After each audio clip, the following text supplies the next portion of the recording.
ओम ध्याये सदा सविद्रमण्डलमध्यवर्ती नारायणा सरसिजा सनसन्नभिष्टि केयूरवाङ्मकरकुण्डलवाङ्किरीटी हारये हिरण्यमयवपुर्धृतशङ्खचक्र।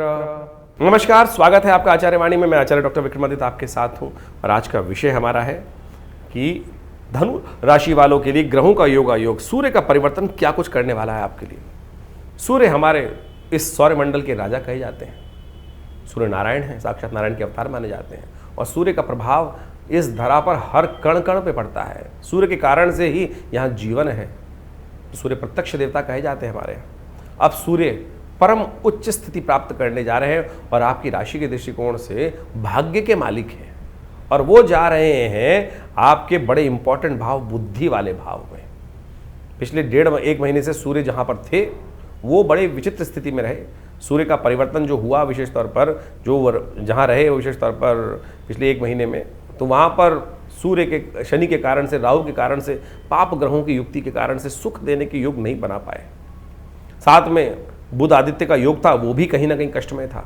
तो ऐसे में अब सूर्य का जो परिवर्तन का योग 13 अप्रैल से लेकर 14 मई तक के लिए बन रहा है, ये बहुत विशेष है।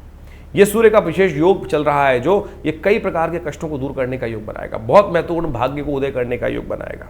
ये खास तौर पर आपकी राशि के दृष्टिकोण से यदि हम बात करें तो ये आपके लिए खास तौर पर, यदि आप खास तौर पर शनि का उपाय करते हैं, शनि महाराज इस वक्त आपके कष्ट में है, ये शनि की जो ढैया चल रही है ये कष्ट में है।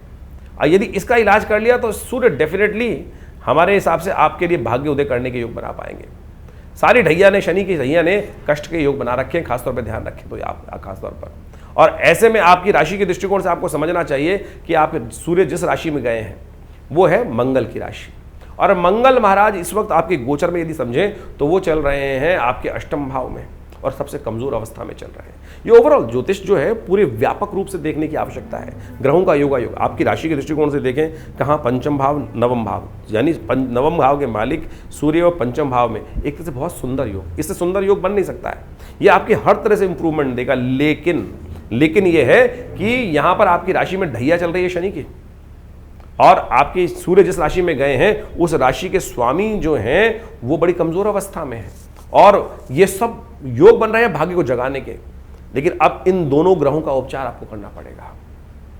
इन दोनों ग्रहों का उपचार कर लोगे तो ये सूर्य जो आपका परिवर्तन का योग है बड़ा वारे न्यारे करने के योग बनाएगा। पिछले समय में सूर्य महाराज ने राहु के साथ, शनि के साथ बड़ा त्रास सहा है, ग्रहण का योग बना रहा, वहाँ पर विशेष तौर पर ये विष योग बना रहा शनि के साथ। उसके बाद शुक्र महाराज के साथ वो वहाँ पे बुध अस्त रहे, तो जितने सुष्ट लाभ था, अब समय है लाभ लेने का।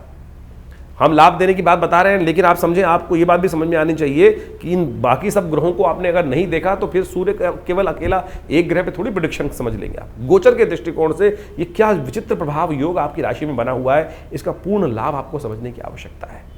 सूर्य बिल्कुल अपने आपकी राशि के दृष्टिकोण से, गोचर के दृष्टिकोण से तो हमें दिखाई देता है कि सब प्रकार से कल्याण के योग बना रहे हैं, लेकिन जो स्थिति है ढैया और साथ में मंगल का कमजोर अवस्था, और मंगल तो अभी 7 जून तक यहाँ चलने वाले हैं, शनि 2.5 साल चलने वाले हैं।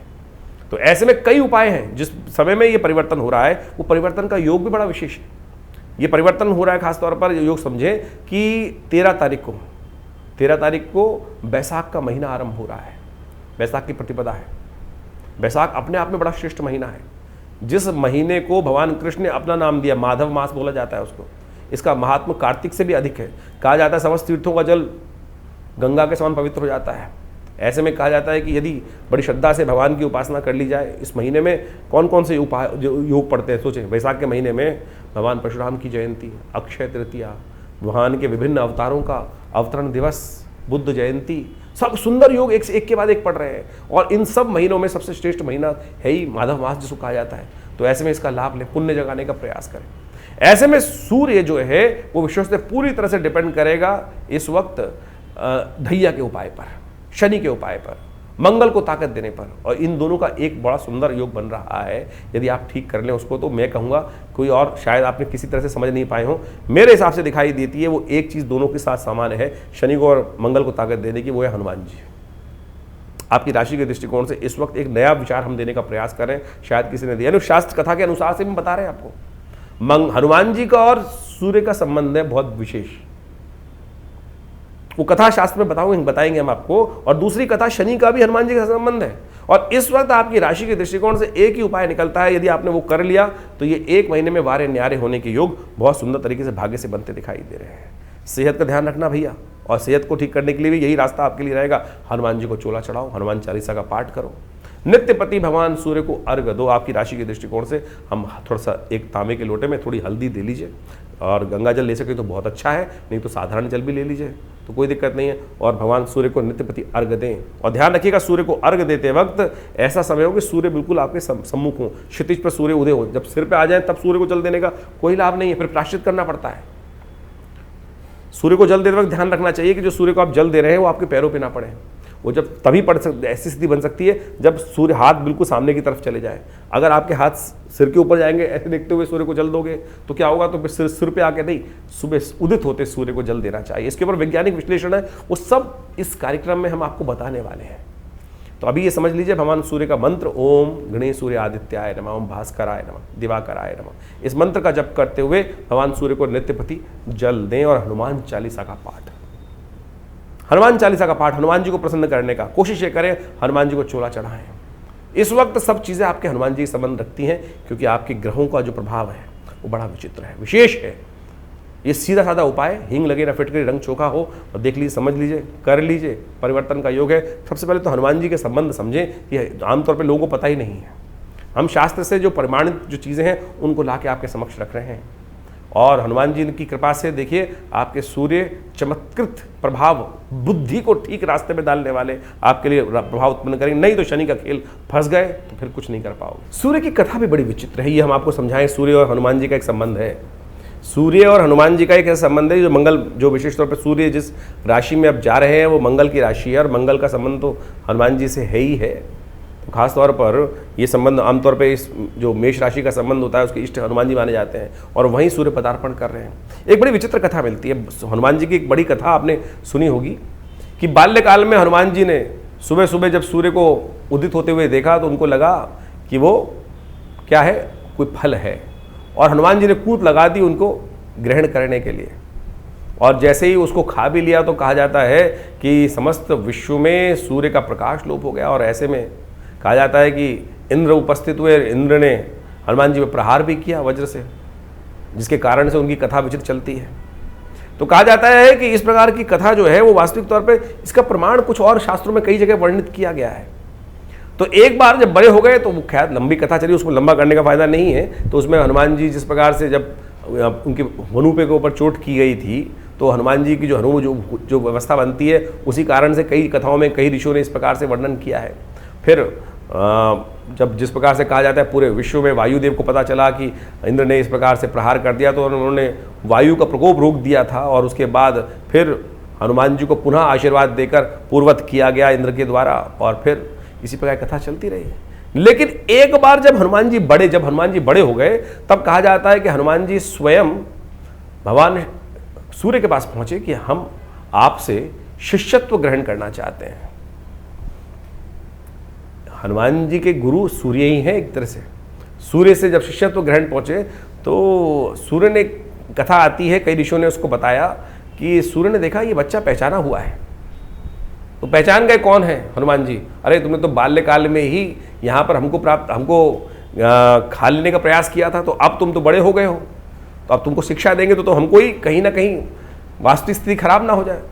तो हनुमान जी ने कहा नहीं नहीं, अरे महाराज क्षमा करें, जो हुआ हुआ, अब तो हम आपके शिष्य थे। बोले सूर्य ने कहा, उनको टालने का प्रयास किया, तो क्या किया, तो सूर्य ने कहा देखिए हम जो है वो तो चलते रहते हैं, हम तो बैठते ही कभी स्थिर होते ही नहीं हैं, हमारे जब चलते रहते हैं, तो हम जब शिष्यत्व देने के लिए, ग्रहण करने के लिए तुमको सीखना पड़ेगा, बैठना पड़ेगा, हम बैठते रुकते ही नहीं है तो कहाँ करेंगे।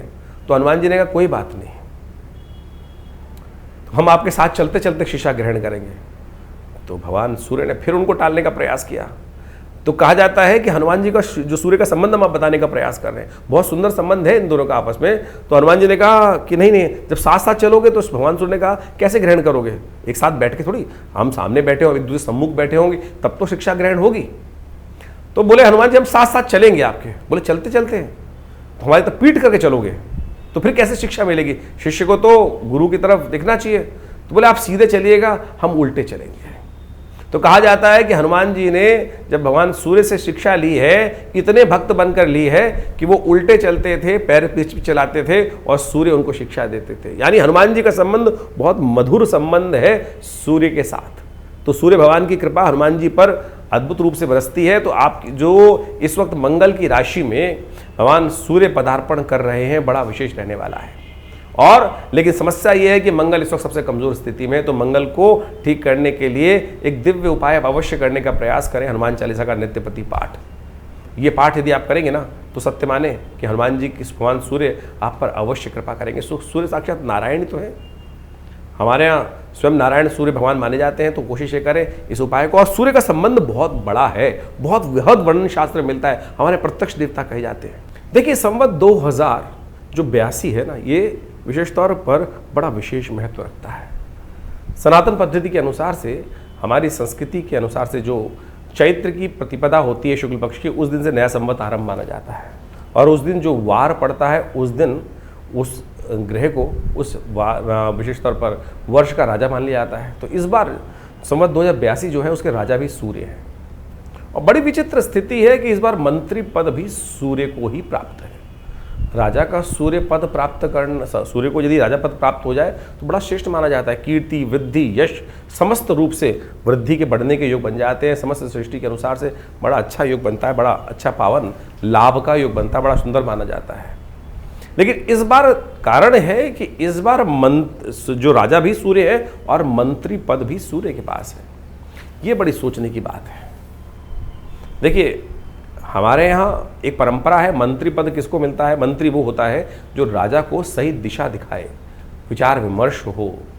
राजा यदि कोई सही कार्य नहीं कर रहा है, न्याय संगत कार्य नहीं कर रहा है, विचार विमर्श नहीं कर रहा है, मंत्री से अगर विचार ना करे, उनके अनुसार से सोच समझ कर कार्य ना हो, तो कई बार क्या होता है, क्योंकि एक बार की एक व्यक्ति की सोच जो होती है वो जरूरी नहीं सही हो, उसके अंदर मंत्री परिषद के अंदर बहुत सारे लोग बताए जाते हैं, उन सब से विचार करने के बाद कोई डिसीजन लिया जाए, कोई निर्णय लिया जाए तो बड़ा उचित माना जाता है। लेकिन इस बार विचित्र विडंबना यह है कि इस वर्ष के अंदर राजा भी सूर्य है और मंत्री पद भी सूर्य के पास ही है। यानी कोई मंत्रणा नहीं होगी, कोई मंत्रणा नहीं होगी, जो विचार कर लिया वही माना जाएगा। यानी ये द्वंद्वात्मक स्थिति उत्पन्न करती, ये अन्याय की स्थिति उत्पन्न कर सकता है, द्वंद्व की स्थिति उत्पन्न कर सकता है। राजा सूर्य, मंत्री पद पे भी सूर्य, तो ये प्रकृति के अंदर भी कई प्रकार की समस्याओं को उत्पन्न करने के योग बनाएगा ये योग।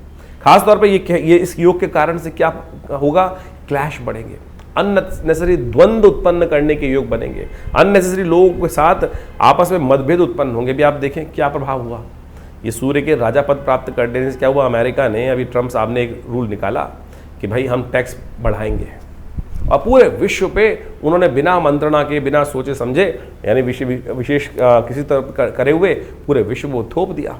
और जब विश्व ने थोप दिया तो विश्व ने अपना भी बिना विचार के उसका बराबर में कार्य करना शुरू कर दिया। तो ये द्वंद्वात्मक स्थिति उत्पन्न होगी, पूरे विश्व का जो सट्टा, जो विशेष शेयर बाजार है, गिर पड़ा।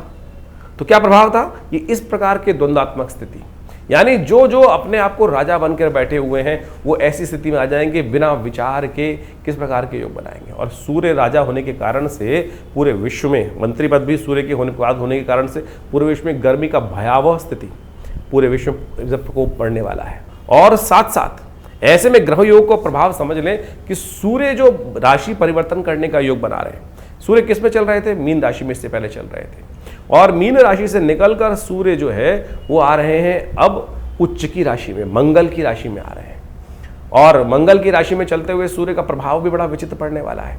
ऐसे में समझें कि जो सूर्य थे वो विशेष तौर पर शनि, राहु, शुक्र, बुध इत्यादि इन सबके साथ युक्ति होकर, दो पाप ग्रहों के साथ वहां युक्ति बनाकर बैठे हुए थे, और वहां सूर्य का प्रभाव बड़ा क्षीण था। ग्रहण जो पड़ा, आप समझें क्या स्थिति थी। और सूर्य अब अपने शौर्य में पूरे आ रहे हैं, सूर्य उच्च के होकर पूरी तरह से रास्ते बना रहे हैं। तो इसका प्रभाव बहुत विशेष रहने वाला है। सूर्य हमारे इस जगत के पिता माने जाते हैं।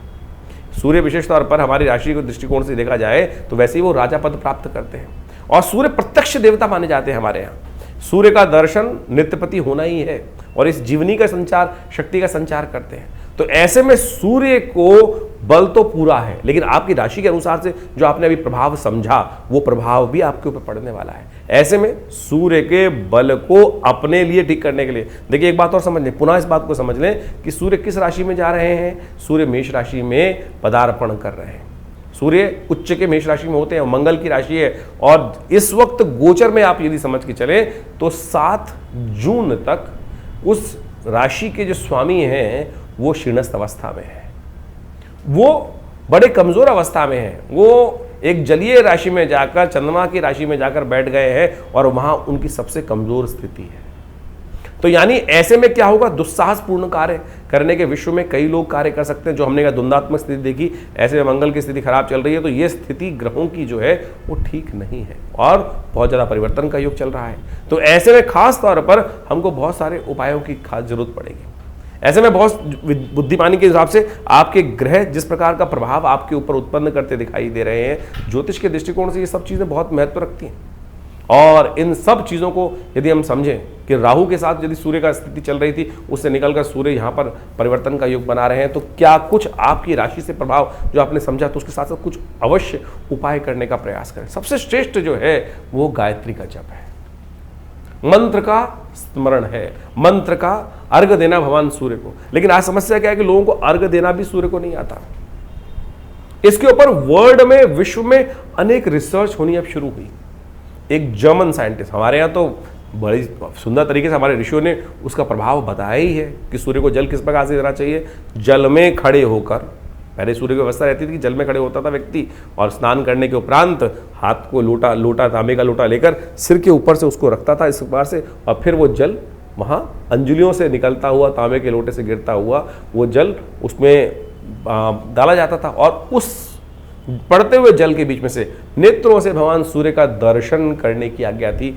और क्या था कि जब सूर्य को जल देते थे स्नान इत्यादि के बाद, आपके शरीर पर भी उस जल से छन कर वो किरणें आपके शरीर पर आती थी।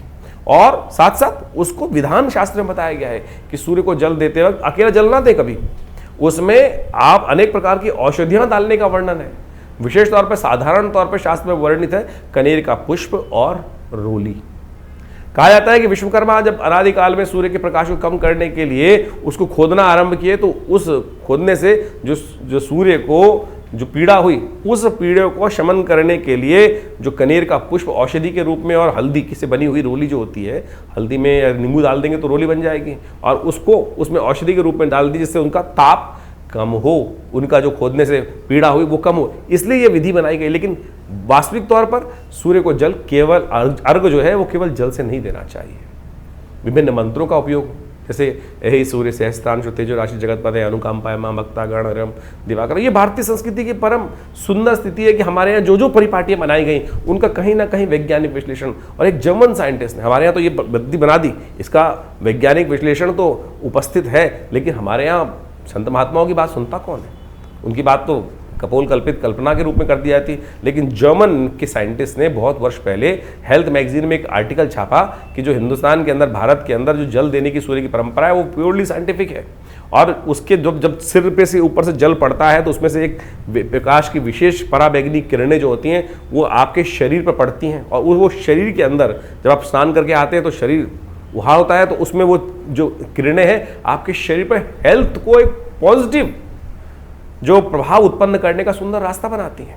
तो सोचे कितना सुंदर वैज्ञानिक विश्लेषण उसका अनादिकाल से भारतीय संस्कृति के ऋषि मुनियों ने सोच समझ के उपस्थित किया, और उनके विभिन्न मंत्र, विभिन्न स्तोत्र, जो आदित्य हृदय स्तोत्र इत्यादि है, उनका मंत्र है ओम घृणी सूर्य आदित्याय नमः। तो इस मंत्र का उच्चारण कर सकते हैं। हर महीने के हिसाब से सूर्य के अलग अलग मंत्र हैं, भानवे नमः, दिवाकराय नमः, जो भास्कराय नमः। इन सब मंत्रों का उपयोग जो शास्त्र में वर्णित है बहुत बड़े सुंदर तरीके से। मंत्र तो एक ऐसी चीज़ है जो आप शब्द की वाइब्रेशन से बहुत सारे सिस्टम को हीलिंग, बहुत सारे नेगेटिव प्रभाव को दूर करने का रास्ता बना सकता है। तो आपको इन सब सिद्धांतों को समझते हुए कार्य करने का प्रयास करना चाहिए। खैर, सूर्य को ठीक करने के लिए जो अनेक उपाय शास्त्र में वर्णित हैं, इस बार तो एक सुंदर योग और बना है कि इस बार जो जैसा सूर्य का परिवर्तन का योग चल रहा है वो विशेष तौर पर वैशाख की प्रतिपदा को दिन हो रहा है। वैशाख का मास वैसे ही बहुत सुंदर माना जाता है। वैशाख का मास वो मास है जिसको भगवान कृष्ण ने अपना नाम स्वयं दिया। हमारे शास्त्रों के अंदर, पुराणों के अंदर जैसे कार्तिक का महात्म्य है, उसी प्रकार से वैशाख का महात्म्य भी बहुत अद्भुत रूप से बताया गया है। हमारे यहाँ कहा जाता है कि इस वैशाख के महीने का नाम जो है भगवान कृष्ण ने अपने नाम पे दिया, माधव मास कहा जाता है इसको। और इस मास में कहा जाता है कि जल का दान, क्योंकि गर्मी पड़नी आरंभ होती है, जल का दान करना बड़ा श्रेष्ठ माना जाता है। साथ साथ इस मास के अंदर कहा जाता है कि छाते का दान, सूती कपड़ों का दान, कलश का 2 कलश भरकर जल का दान, छाते का, कपड़े का, ये सब का दान करना बड़ा महत्व है। साथ में खरबूजा इत्यादि ये सब। और इस वैशाख महीने में अनेक पुण्य योग पड़ते हैं। इससे कैसे समझें? परशुराम जयंती, अक्षय तृतीया, भगवान के विष्णु के कई अवतारों का सुंदर योग बनता है। ऐसे में तो ये महीना अपने आप में बड़ा सुंदर योग लेकर आ रहा है, कष्ट को निवारण करने का योग लेकर आ रहा है। तो वैशाख पूर्णिमा के दिन ही कई ग्रहों का परिवर्तन का योग बन रहा है। वैशाख खासतौर पे जो प्रतिपदा जिस दिन आरंभ हो रही है, उस दिन रविवार के दिन ही ये परिवर्तन हो रहा है। रविवार के दिन हृदय नाम का योग बनता है, यदि संक्रांति बन जाए तो। ऐसे में इस सुंदर योग पर आप अवश्य गायत्री का यज्ञ करें। देखिए इस दिन क्या हो रहा है कि 13 तारीख को जब संक्रांति है तो उस दिन वैशाख की प्रतिपदा है, यानी वैशाख का महीना आरंभ हो रहा है। साथ साथ उस दिन रविवार है और संक्रांति का योग, शुक्र भी उच्च अपनी राशि में मार्ग उस दिन उच्च के होकर मार्गी होने का योग बना रहे हैं। तो ये संपूर्ण रूप से बड़ा सुंदर मुहूर्त बन के तैयार है। ऐसे में हृदय नाम का योग ही अपने आप में ऐसा है, कहा जाता है समस्त ग्रहों के दोषों को हरने के लिए जब हृदय नाम का योग हो, यानी रविवार और संक्रांति का योग हो, तो ऐसे में गायत्री यज्ञ, नवग्रह शांति महायज्ञ, नवग्रह के मंत्रों का जब कर लिया जाए तो वो आपके बहुत सारे अनिष्टों को दूर कर देता है। पुण्य की कई गुना अधिक प्राप्ति करने के योग बन जाते हैं। तो कोशिश ये करें उस दिन गायत्री का जप करें, गायत्री का मंत्र जप करके सुंदर रूप से कष्टों को निवारण करने के योग बनाएं। जो आपकी राशि के अनुसार से हमने उपाय बताए हैं वो तो आप नित्यप्रति करें ही करें, वो तो आपके लिए बड़े श्रेष्ठ है उसके अनुसार से। लेकिन जनरल उपाय बहुत हैं। सबसे श्रेष्ठ जो है गेहूं का दान, मंदिर में कोशिश करें, भंडारे इत्यादि जहां चल रहे हो वहां नमक का दान करने का प्रयास करें। सूर्य को नित्य प्रति जल दें। भगवान सूर्य का मंत्र है ओम गणे सूर्यादित्याय नमः, या जो मंत्र ओम भास्कराय नमः, दिवाकराय नमः, गायत्री का मंत्र मणिमंत्र स्मरण करते हुए आप अवश्य भगवान सूर्य को नित्य प्रति जल दें। और ये सब उपाय कर कर आप अपने अनिष्टों को दूर कर सकते हैं। और हमने इस बार तो विशेष तौर पर अपने कष्टों को निवारण करने के लिए सबसे और भी बहुत, इसके अलावा बहुत सारे लोग तो उनके रत्नों को धारण करने का शास्त्र में नियम बताया गया, उनके यंत्रों को अपने पास रखने के लिए सूर्य का यंत्र भी अद्भुत है अपने आप में।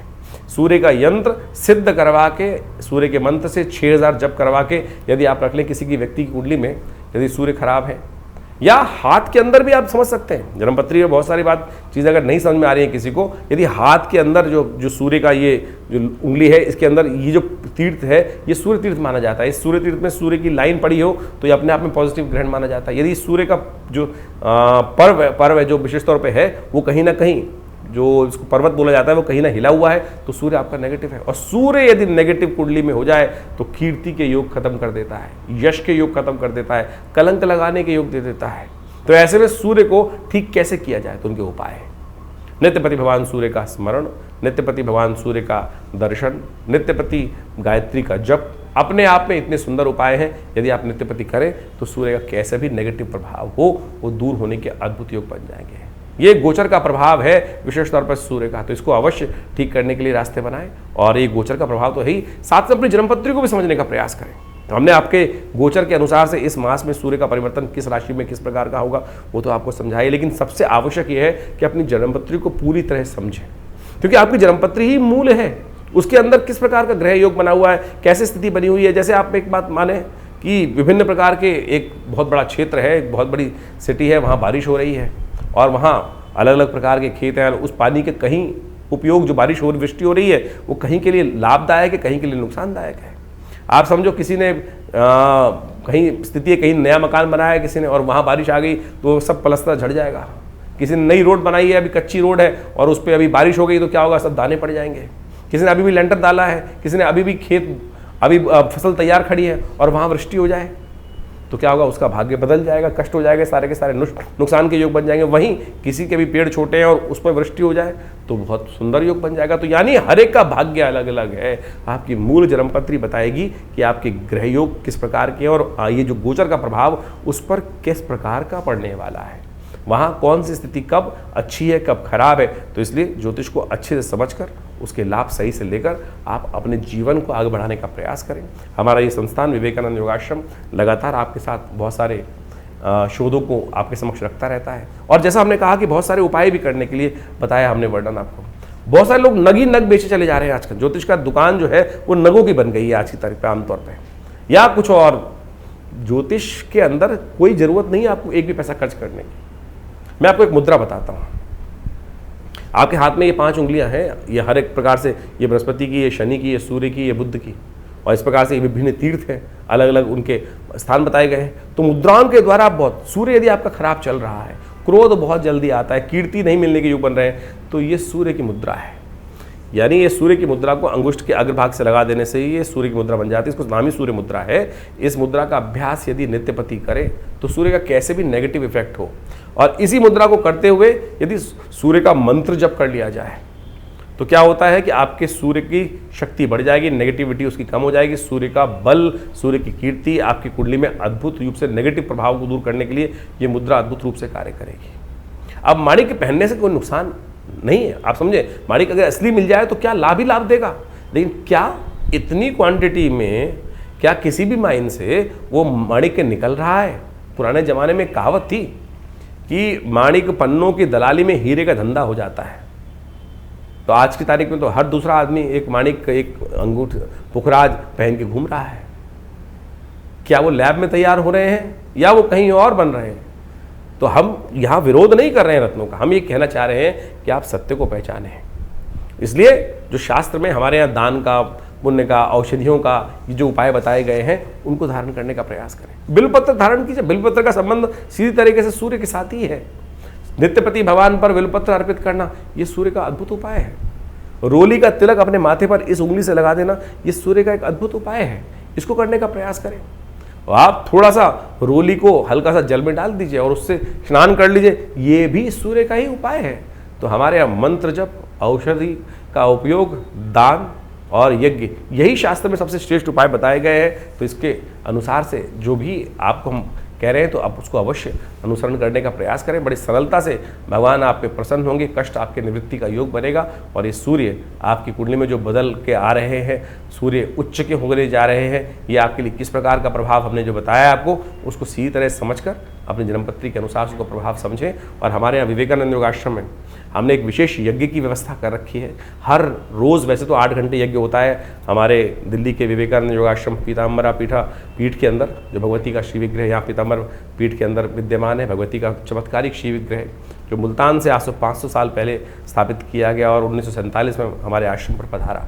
तो उनके दर्शन करें, उनके सानिध्य में ये यज्ञ चलता ही है नित्य प्रति। और रविवार के दिन विशेष तौर पर आप उस यज्ञ में सम्मिलित हो सकते हैं। साधारण तौर पर सुबह 8 बजे से लेकर करीब करीब 10 बजे तक, 11 बजे तक यज्ञ भंडारा चलता है।